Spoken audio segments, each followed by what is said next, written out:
If you were a very, very good driver, and if you were prepared to concentrate absolutely, the 911 could reward like no other car on the road. But if you lost concentration even for a second, it would fling you into the hedge. The 911 built up a fearsome reputation as a giant killer, but that didn't stop brave, talented and rich men forming queues to buy one. They knew the engine was slung out at the back there, way behind the rear axle, waiting to act like a giant pendulum. But they didn't mind risking making the ultimate sacrifice in pursuit of the ultimate reward. They wanted to try and tame the 911. Three little numbers which could strike as much fear into the heart of mortal man as 666. If this car had a name, it would be Damien. Me, I used to look forward to driving a 911 with the same sort of relish that I look forward to getting into bed at night with a tarantula. But that was then. This is now. Woohoo! In 1989, Porsche introduced this car, the Carrera 4, so-called because it has four-wheel drive. Now that enabled Porsche to go out into the big wide world and convince everyone that the 911's tricky tail had been tamed.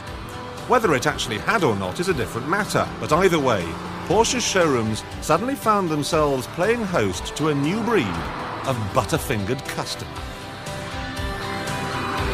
Porsche made strenuous denials that they were the finest purveyors of automobiles to the yuppie classes, but behind the scenes they were bending over backwards to woo the guys in the red braces. They had the wonderful Cabrio here, but perhaps more importantly was the so-called Tiptronic gearbox. Yuppie man could now charge hither and thither with a telephone permanently fastened to his right ear, because this is basically a 911 with an automatic gearbox. The enthusiasts were horrified.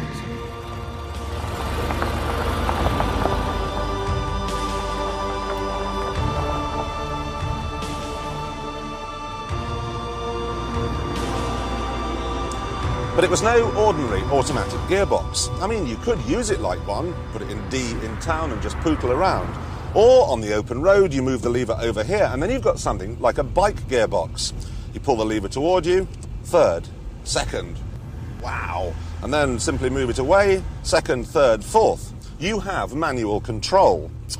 Me, though, I just leave it in D all the time and pootle around, eating cheese, taking in some rays, listening to the cackle of that wonderful air-cooled six-cylinder engine. And besides, if you drive slowly, you can still hear your mobile phone ringing.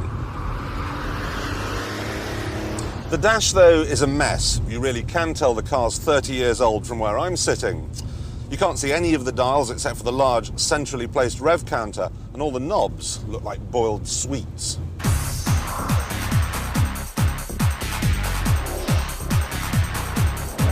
But the yuppies loved it. They thought it was what the serious driver wanted. They could take their Alice-banded girlfriends out for a spin and pretend that they were the kind of person who'd made the 911 notorious in the first place.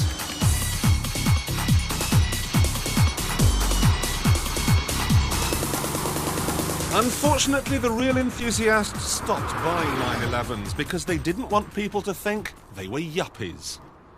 That would have been just fine if the yuppie breed had lasted.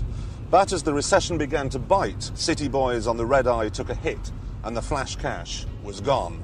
So too was the 911's principal customer base. So they need the enthusiasts back, and now, as Tiff has been finding out, they might just have the car to do it.